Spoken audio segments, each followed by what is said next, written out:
Pode? Pode. Boa noite, FTU. Boa noite. Tudo bem com vocês? Olha nós aqui de novo. Mais uma vez. Continuando o nosso estudo, somos todos filhos de Deus. E hoje a gente começa na página 48, né? O tema bem, assim, legal, só que é algo que os adolescentes já estão acostumados a ouvir no FTU, que a gente fala sempre disso, sobre a carne, o nascido da carne. Estão acostumados a ouvir, mas não, muitos deles não entendem. Então, eles só escutam, mas não ouvem. Tem a diferença, né? Então, a gente vai começar hoje. Na página 48, o nascido da carne é carne, tá bom? Vocês que estão aí nos assistindo, quem tem um livro, acompanha com a gente. Quem não tem, preste atenção, pega um caderninho, anota, tira para depois você tirar suas dúvidas com o CT da sua igreja, ou você que é do templo aqui, anota, depois vem, olha, CT, você falou assim, a gente quer entender, tá bom? Deixa seu comentário. Deixa seu comentário, a gente recebe comentários de países lá de fora, então seria bom também o templo, sabe, ou o Brasil, colocar seus comentários, né, que tá aqui participando, tá bom? Então vamos lá. O nascido da carne é carne. O título já diz tudo. Quando os autores sagrados falam em carne, não estão se referindo ao corpo físico, pois ele também serve como templo para o Espírito Santo. Biblicamente, a carne diz respeito à vontade humana. Ela é inimiga de Deus por não querer se sujeitar à sua vontade, quer dizer, a vontade de Deus. E sua aqui está com S maiúsculo, né? Se referindo a Deus. A mente carnal tem as suas próprias regras e segue as cobiças e as inclinações da sua natureza rebelde. Quer dizer, a Bíblia diz uma coisa e a carne quer ser totalmente contrária. É outra coisa. É o oposto, né? Por isso que diz que o nascido da carne é carne, porque quem é nascido de Deus segue o que a palavra de Deus fala. Se deixa ser guiado por ele, como a gente aprendeu um tempo atrás. É verdade. Né? Sobre o governo de Deus, né? Olha o que a palavra de Deus diz lá em Romanos, no capítulo 8, no versículo 7. O Espírito ensina que a inclinação da carne é inimizade contra Deus, pois não é sujeita à lei de Deus, nem em verdade o pode ser. Mais explicação?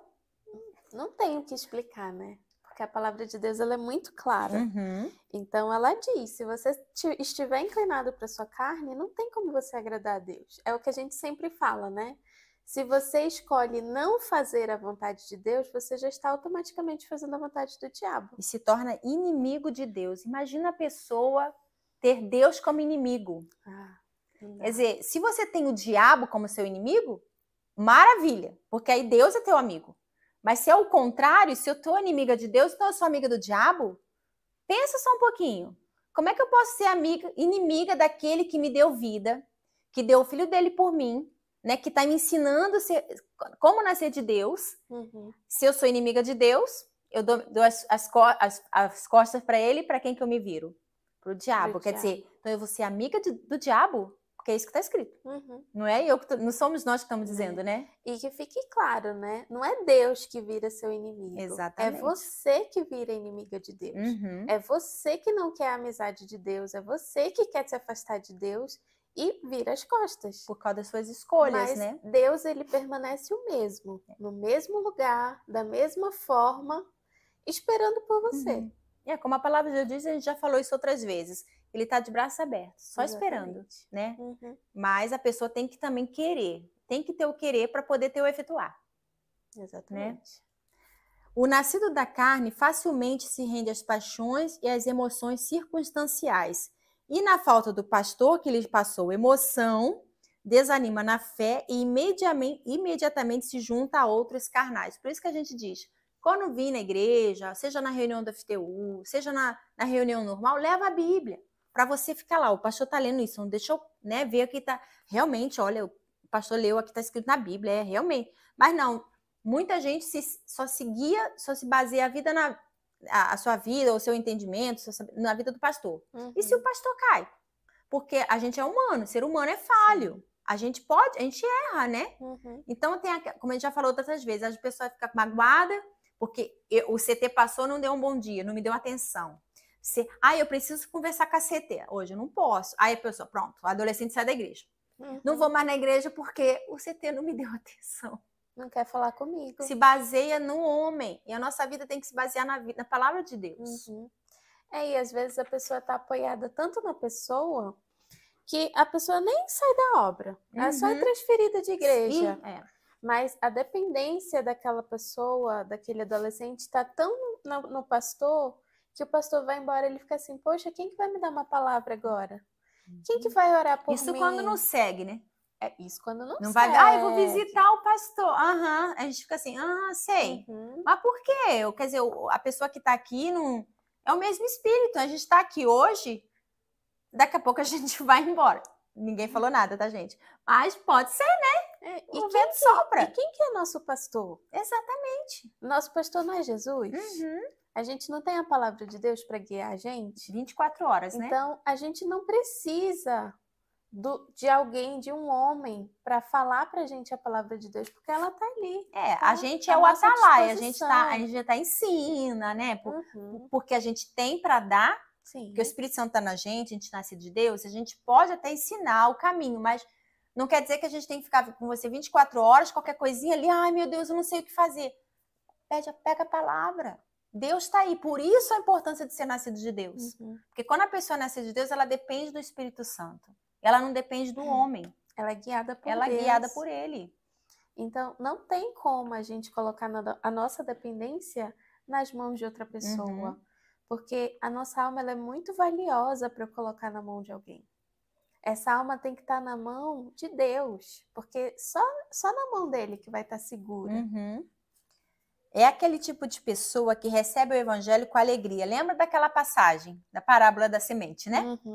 É aquele tipo de pessoa que recebe o evangelho com alegria, aceita Jesus como Salvador, se batiza nas águas, participa das reuniões dominicais, se torna um membro ativo e até se voluntaria a fazer alguns serviços na igreja. É o religioso. Porém, infelizmente, tudo não passa de mera formalidade exterior, pois no seu interior não morreu para o mundo. A pessoa vem, a pessoa faz parte de um grupo, a pessoa até se batiza nas águas. Né? A pessoa, eu gostei da igreja, eu vou me batizar nas águas, eu vou voluntariar num grupo, eu vou estar evangelizando. Mas é só por fora, porque não mudou nada por dentro. O mundo ainda está chamando a atenção. Porque, mas CT é assim, não sou do mundo, eu estou na igreja, eu não faço mais as coisas do mundo. Será? Será que aquela mágoazinha, aquele achismo seu de, eu não quero mudar, esse é o meu jeito. Eu sou assim. Eu era muito assim. Eu falava assim, eu nasci assim. Esse é o meu jeito. Quem quiser que goste. Gente, eu tinha uma trave aqui no meu olho, né? Sabe aquela coisa assim? Era assim, até eu entender que não era do meu jeito. Quando a gente nasce de Deus, a gente não tem o nosso jeito. O nosso jeito é o jeito de Deus. Se Deus falar, vai para a esquerda, sim, senhor, eu vou para a esquerda. Né? Exatamente. Se Deus falar, vai para a direita, a gente vai. Não tem o nosso jeito. Eu acho que podia ser assim, eu acho que tinha que ser assim. Acabou. A nossa opinião não importa, né? Quando a gente conhece Deus, a gente se torna filho dele, a gente se torna servo. E o servo tem querer? Não. O servo tem escolha? Não tem opinião. Não tem. O que ele falar, a gente faz. Não estou dizendo que você vai ser, então agora eu tenho que estar ali, né? Toda segunda, terça. Não é isso. Tem que ter equilíbrio. Mas por que quando Deus te pede algo é tão difícil de você aceitar? Porque está faltando uma intimidade com Deus, está faltando um nascimento. Que às vezes a pessoa se engana, né? Ela pensa que o que Deus quer que ela faça são obras. E Deus não está pedindo obras, Deus está pedindo a sua vida. Ele está pedindo que você tenha um momento com Ele, que você coloque Ele em primeiro lugar.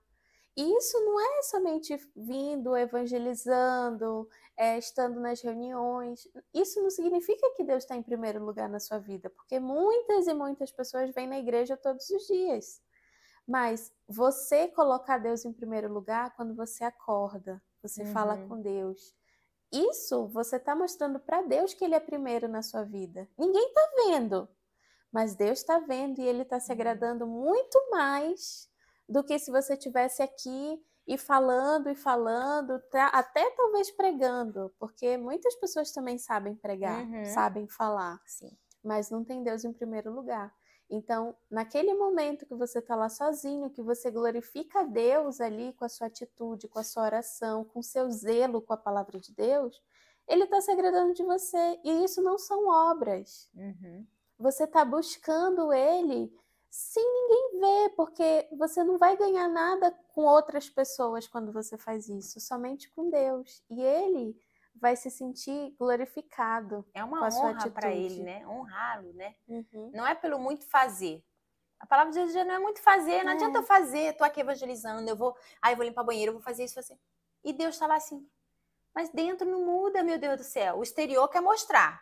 Eu vou mostrar pro pastor, vou mostrar pro CT, vou mostrar pro obreiro. Mas dentro de você tem alguma coisinha assim que você ainda não entregou, não sacrificou. Então, de que adianta? De que adianta tudo isso? Fazer. No final de você tá até cansado, né? Eu fiz tanta coisa na igreja. Aí em casa, adolescente, na igreja você quer fazer. Abre uma pausa aqui. Na igreja você é aquele adolescente exemplar. Pau para toda obra. Eu já ouvi essa expressão, né? Aí em casa sua mãe pede uma coisa tão simples. Arruma seu quarto. Mãe, tô cansada. Joga o lixo. Não, joga você. Mas se o pastor pede, se a obreira pede, sim, senhor. Por quê? Quem é mais importante na sua vida? Os seus pais ou as outras pessoas? Exatamente. Entendeu? Então, se na sua casa, para que você não tá dando testemunho, mas quer aparecer pro homem, para quê? Então, para e pensa, vê se você não tá aí, porque isso é carne. Isso é ser nascido da carne. Não estou dizendo que você não vai chegar, então agora chegar na igreja e não vou fazer nada. Não é isso que a gente está dizendo. Mas para e pensa, será que em casa você está agindo como você age na igreja? Você está obedecendo seus pais na escola, como você obedece aqui na igreja? Porque o nascido de Deus, ele obedece a autoridade em qualquer lugar. Sim. Ele vê a autoridade. O pai manda, sim, senhor. Por mais que esteja chateado, cansado, ele vai fazer. Mas o nascido da carne, só se o pastor pedir. Né? E aí, se o pastor não pede, ele fica chateado. Porque para ele é a oportunidade de se mostrar, né? De aparecer, né? Então, se o pastor também não pede para ele fica triste. Pois é. Aí é aquela pessoa que se apoia nas outras pessoas. Então, a gente não pode ser esse tipo de pessoa. A gente tem que servir a Deus onde a gente for. Se for para lavar um banheiro, que seja para lavar o banheiro para Deus, que seja uma oferta para Deus. E seja o banheiro da igreja ou o banheiro da sua casa, porque lá também precisa ser limpo, né? Então, faça também como uma oferta para Deus. Porque Deus, ele se agrada quando você apresenta algo para ele.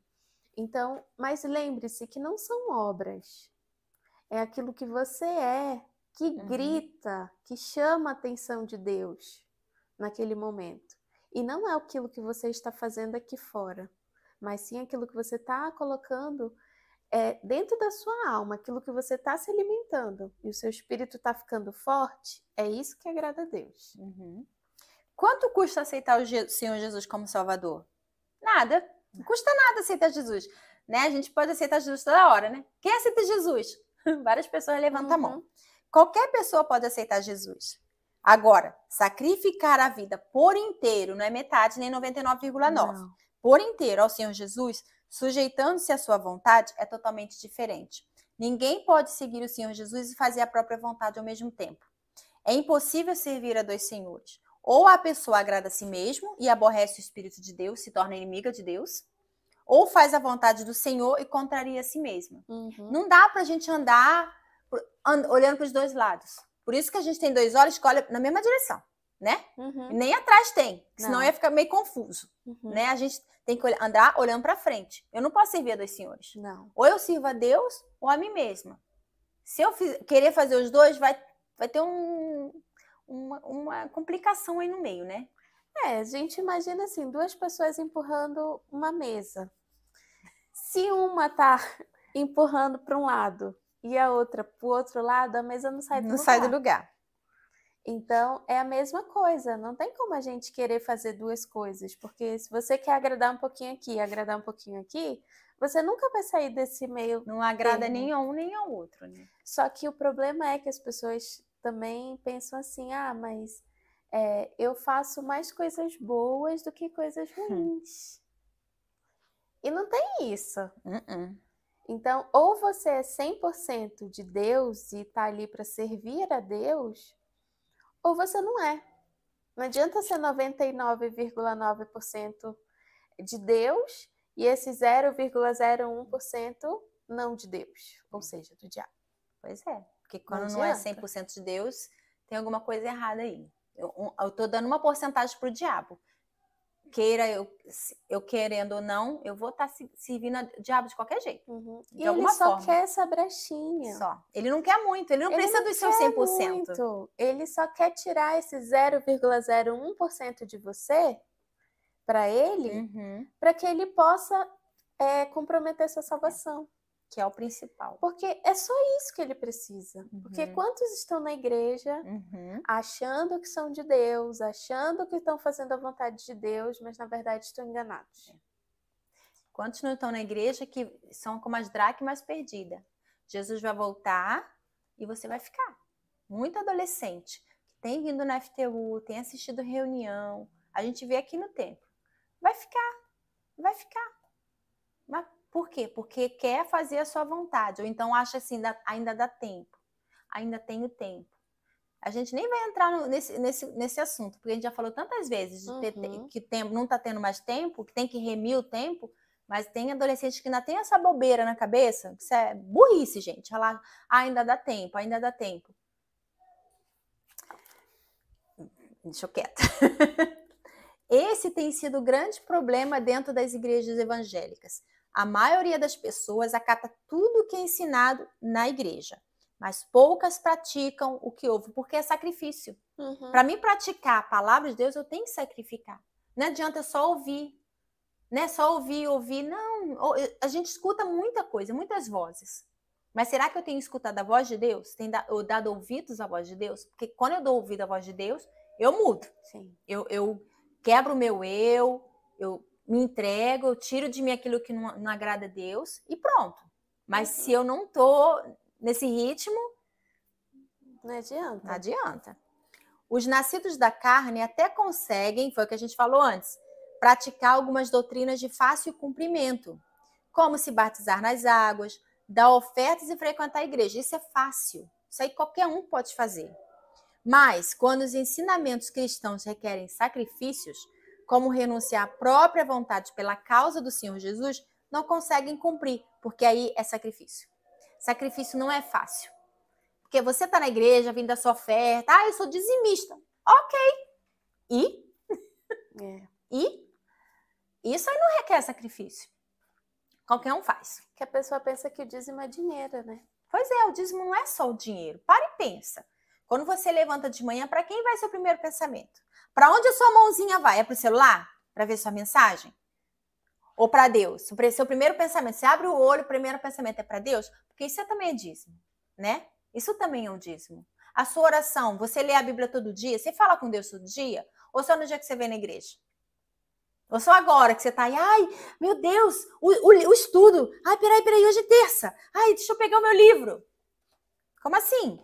A gente sabe, a gente faz estudo bíblico também, quando a gente pergunta aqui às sextas. Quem leu a Bíblia? Quem meditou no capítulo? Oi? Aí é o famoso cri-cri. Ninguém fala. Ninguém sabe, ninguém leu. Quer dizer, só pega na hora que a gente vai fazer estudo, só pega na hora... Terça-feira. Hoje é terça-feira, tá lá a live. Deixa eu assistir. E aí? É assim? Jesus vai falar assim, triste, vai ficar. Né? E é muito triste. É muito triste.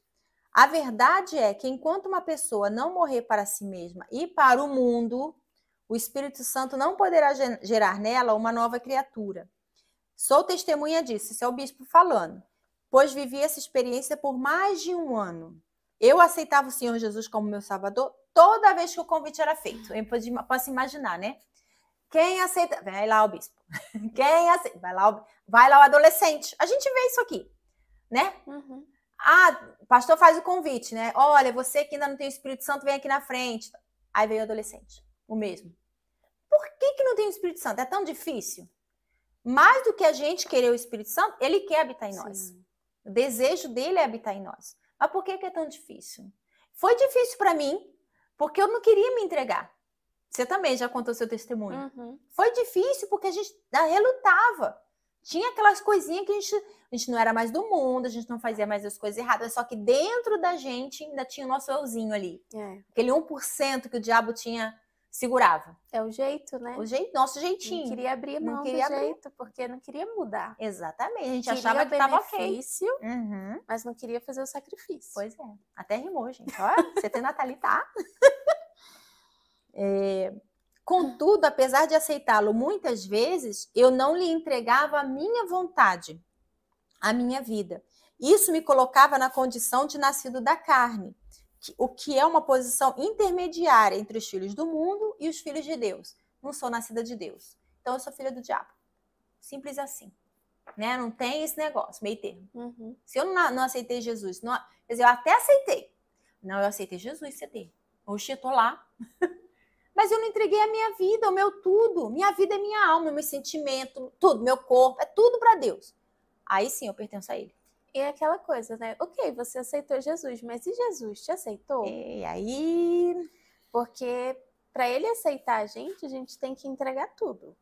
Ele não vai aceitar metade. Ele não aceita metade. Então, você aceitou, porque você quer isso para você. Mas Jesus te aceitou? Ele olhou para você e disse, vem cá, minha filha, eu vou cuidar de você. Porque ele só vai fazer assim, vamos lá, o bebezinho quando tá andando, ele depende do pai e da mãe. Se ele se solta, se o pai, vamos lá, assim, meu filho, você tá engateando e você vai dar os seus primeiros passos. Mas o pai tá ali, guiando. Quando o bebê vê que tá indo, para quem que ele vai? Ele corre para quem? Pro pai. Pro pai. E o pai desampara. O pai fala assim, não, meu filho, não vai aprender sozinho? É assim com Deus. Eu tô engateando, eu tô indo na direção de Deus. Se eu cair um pouquinho, der uma falha, Deus vai falar, vem aqui. Mas porque ele vê o interesse. Ele vê que o bebê tá caminhando na direção do pai. Mas se Deus não vê que eu tô caminhando na direção dele, que eu tô indo para longe, que eu tô me afastando, mesmo que ele queira, ele não consegue alcançar a gente. Não tem como. Porque é aquilo, se a gente dá as costas para ele, eu tô virando as frentes pro diabo. Né, o 1%, 0,01% que você falou hoje. Entendeu? O bispo fala aqui, eu não era incrédulo, mas também não era um convertido. Eu não era quente, mas também não era frio. É uma condição deplorável. Olha a palavra que o bispo usou, né? Deplorável. Pois dá a sensação de convertido aos incrédulos e de incrédulo aos convertidos. A pessoa acha que tá abafando, tá arrebentando, né? É aquela coisa, né? Quando ela tá no meio das pessoas do mundo, ela se sente de Deus. Né? Não, eu já não faço mais isso, então eu não sou igual a eles. Mas quando tá no meio de pessoas de Deus, nascidas de Deus, ela não se sente naquele nível. A luz, ela tá nas trevas, né? Ela vê que ela precisa melhorar, ela precisa mudar. Então, aí ela fica naquela condição. Então, ela, às vezes, quando a pessoa está nessa condição, ela nem gosta de estar no meio de quem é nascido de Deus, porque ela se sente mal. Ela prefere estar no meio das outras pessoas que ainda não são nascidas de Deus, porque ela se sente numa posição superior. Ela sente um bem-estar. É um orgulho, sabe? E orgulho foi o que tirou, fez o diabo ser diabo. Ele se achar que ele podia ser, que ele era melhor do que Deus. Aí ele arrastou não só ele, mas veio ele e o terça parte. Para aqui, para a terra. É o orgulho. Se o adolescente está se sentindo assim, o que você tem que fazer, adolescente? Você está passando por isso.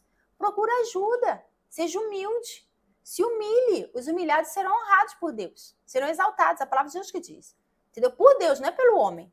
Então vem pedir ajuda. Tá aí os CTs. Tá aqui os pastores, as esposas. Seja humilde. Fala, olha, eu não estou conseguindo me entregar. O que eu faço? Oxe, a gente está aqui para ajudar. Sim. Né? A gente não vai julgar. Como eu sempre falo, eu não te julgo, te ajudo. A gente está aqui para isso. Tá bom? Acreditamos também que os nascidos da carne podem ser frutos de milagres físicos, como curas, libertação de vícios e prosperidade.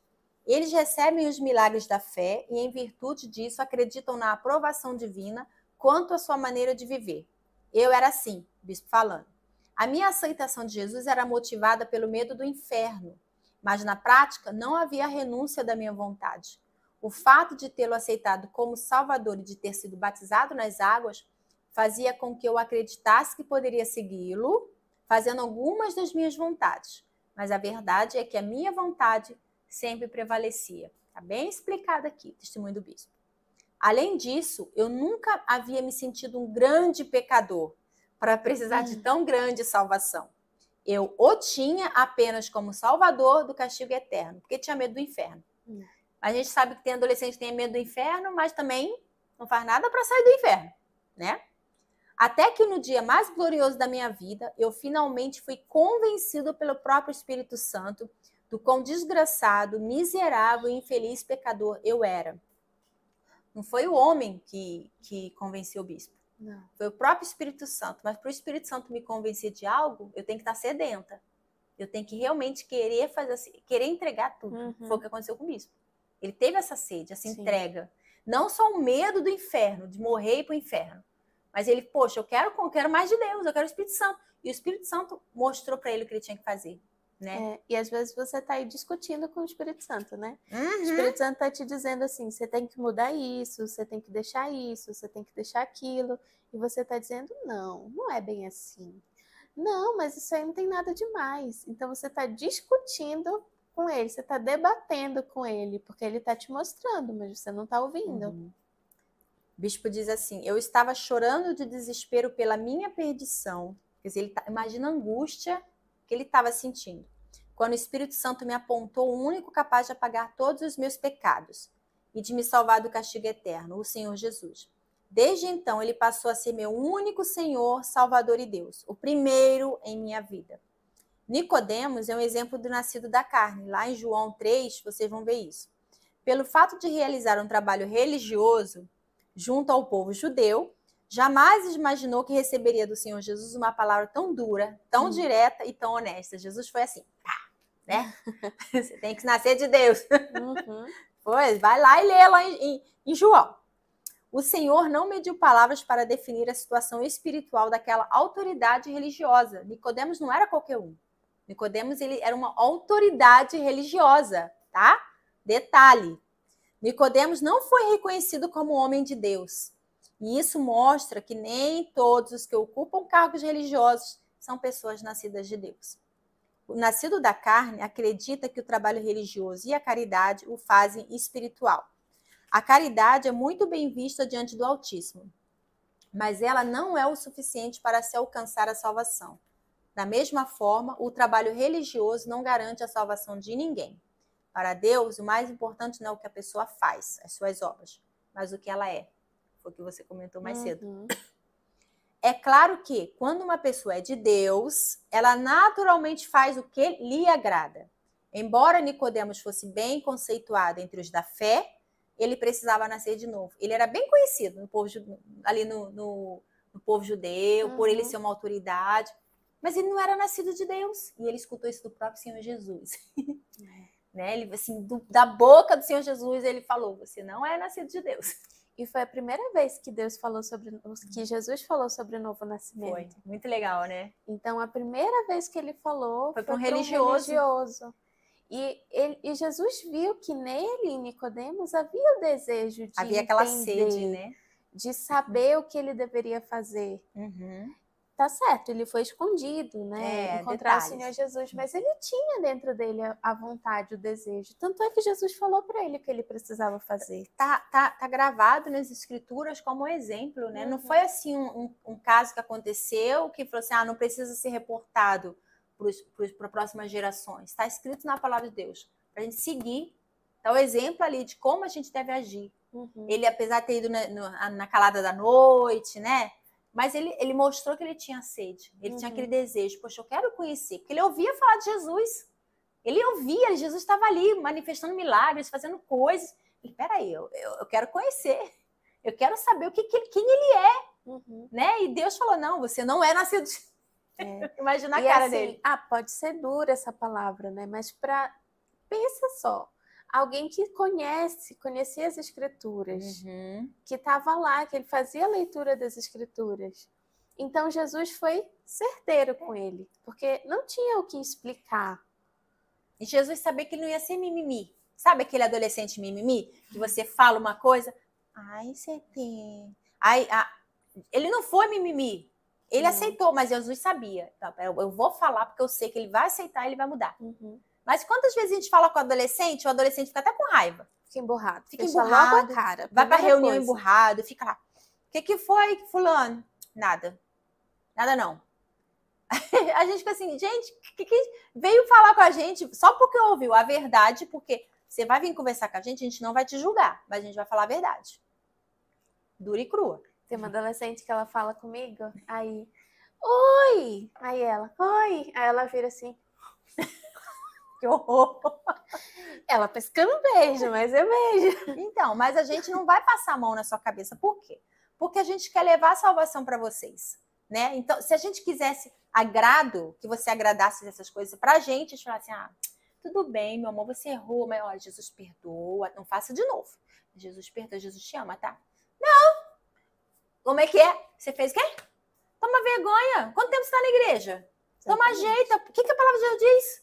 Eu não estou te julgando. Mas a gente tem que falar de um jeito que você abra os olhos. Caia na real. Se Jesus voltasse agora, ele poderia falar, te olhar para você e falar, vem, minha filha, vem comigo? Poderia? Porque não é mais uma pessoa que não sabe que está fazendo algo de errado. Quem está na igreja sabe que está fazendo errado. Sim. É diferente de uma pessoa que está lá no mundo, que você vai lá, que você vai evangelizar, ou é a primeira vez dela na igreja. Não tem como você dizer para ela, você está fazendo errado, cria vergonha na cara. Por quê? Porque ela não sabe do erro dela. Mas você, adolescente, que já está participando das reuniões, já sabe, já conhece o trabalho, ainda continuar no erro, videozinho, o TikTok, né? Que agora dancinhas, os videozinhos bobos, sabe? Aqueles que a gente olha assim, meu Deus, para que tá perdendo tempo em vez de estar lá lendo a palavra de Deus? Vai evangelizar. Oxi, né? Não, fica lá vendo vídeo, gravando e colocando musicazinhas. Gente, esses dias eu fiquei vendo uma, eu falei, meu Deus, o que ela tem na cabeça? Mas música boba, às vezes até música em inglês, que você não entende o que está escrito, não sabe o que está escrito, e tá lá rindo, balançando e mostrando. Eu fico assim, meu Deus, tá perdendo tempo. Se Jesus voltasse agora para você, não vem me dizer que você tá nova, tá novo, não. Tá jovem, não. Jesus pode voltar para você a qualquer instante. E se Jesus volta na hora que você pensa, você tá fazendo TikTok, aquelas bobeirinhas, aquelas besteirinhas, aquele besterol, né? E Jesus volta. Para e pensa. E aí? Não vai dar um pouquinho de medo? Só um terror? Só um pouquinho? Como é que você vai ficar para trás? Você vai ficar dançando TikTok aqui sozinho, né? Porque eu já vou ter ido, né? Você também, né, amiga? Você também. Então, a gente teria ido. Você vai ficar aqui no TikTok sozinha, lendo o livro, talvez, né? Vou pegar meu livro para ler. Tarde demais. Jesus já veio, fechou a porta, o Espírito Santo foi, e você vai ficar aqui sofrendo. Só um detalhe. Fica a dica. Fica a dica. Hashtag fica a dica. Peraí, gente. O Senhor Jesus falou para Nicodemos sobre a necessidade de ele nascer de novo. Aliás, a única vez que ele falou sobre a necessidade do novo nascimento foi com respeito a Nicodemos, um mestre no judaísmo, uma pessoa respeitadíssima na religião oficial. Chama a atenção o fato do Senhor Jesus não haver mencionado o novo nascimento até aquele momento. Seus discursos focavam o reino de Deus, mas não faziam alusão ao nascimento do Espírito. Ele curava e libertava o povo dos seus flagelos, mas para Nicodemos, ele falou sobre o nascimento. Por quê? Sobre o novo nascimento. Por quê? Certamente, Nicodemos era como os cristãos dos dias de hoje. Como você, adolescente, nos dias de hoje. Muito solícito na realização das tarefas religiosas. Você faz as tarefas, você vem para a igreja, você vem para o FTU, vem para o ponto de fé, né? Mas distante do caráter cristão. Nicodemos deveria se sentir extremamente honrado e orgulhoso da sua posição religiosa, mas era um homem vazio. Apesar disso, Nicodemos era sincero na sua crença e por isso o Senhor Jesus o privilegiou com tamanha revelação. Olha o privilégio, né? Ele não tinha falado para ninguém sobre o novo nascimento. Não. Mas por que ele foi falar com Nicodemos? Porque ele viu essa transparência, Nicodemos. Ele foi sincero. E às vezes você está aí assistindo a live, você fala, mas eu também sou sincero. A gente pergunta, você ainda segura uma informaçãozinha aqui, uma coisinha que você não quer que a gente saiba. Ó, detalhe, a gente não precisa correr atrás das notícias, tá? As notícias chegam, gente. É tão triste. Porque a gente vê as fotos, a gente vê os vídeos. Não vai me bloquear, hein? Não nos bloqueiem, vocês aqui do templo. Mas é triste, porque você aqui quer mostrar uma coisa. Quer falar assim, não, eu tô lá toda sexta, eu assisto toda terça, eu tô no ponto de fé, eu saio, evangelizo, eu faço e aconteço. Olha, o pastor pede, eu tô lá. Mas e por dentro? Tá vazio. Era assim Nicodemos. Ele era conhecido, mas olha só, por ele ser conhecido, ele era orgulhoso. Mas era vazio. E Jesus provavelmente viu nele a disposição em servir, em fazer mais. Mas Jesus olhou para ele e falou assim, se ele nascer de Deus... Vai arrebentar. Vai arrebentar. Então, eu tenho que falar para ele. Ele se preocupou com a alma de Nicodemos. Então, vocês podem arrebentar também. Cuidado para não ser arrebentado. Só isso. Porque você está aqui, você, em vez de arrebentar, acaba sendo arrebentado. Vocês têm tudo para arrebentar, adolescentes. Vocês estão na flor da idade. Se Jesus não voltar agora, olha quanta coisa vocês podem aprender, fazer, ser usado por Deus. Mas o orgulho segura. Né? Você está aqui, a gente chama para oração, vem aqui na frente, fica com vergonha. O que vão pensar? A gente não vai pensar nada, não. A gente quer que você vá lá na frente mesmo, se humilhe, vai perto do altar. Poxa vida, outro dia a gente estava vendo testemunho do menino, né? Que foi lá na frente do altar. Poxa, ele se humilhou, ele recebeu o Espírito Santo. Porque ele se humilhou. Ele foi lá perto do altar, ele falou, não, eu vou. O pastor não fala pra gente ir, então eu vou. Lá no santuário, ele foi. E Deus abençoou, sem medo, sem vergonha. O que vão pensar? Os meus colegas, meus amigos no FTU. Gente, salvação individual, não sei se já te contaram. Salvação individual. Então, Jesus vai voltar pra mim. Não vai voltar pra mim e pra Nathalie. Quer dizer, vai voltar pra ela também, tá, gente? Você tem. Mas assim, a salvação individual. Eu não posso me basear. Será que a Nathalie vai lá na frente? Se ela não for, não vou. Que a gente vê muito assim, né? O pastor chama lá na frente, aí estão de olho fechado aí. Aí vai os dois levantando para ir lá na frente. Ou então espera um, ela foi, então eu vou também. Não é assim, salvação é individual. Então, para e pensa. Você tem sido nascido da carne ou nascido de Deus? Tá bom? A gente vai ficando por aqui. Na próxima, a gente continua. Deus abençoe. Até a próxima. Tchau, tchau.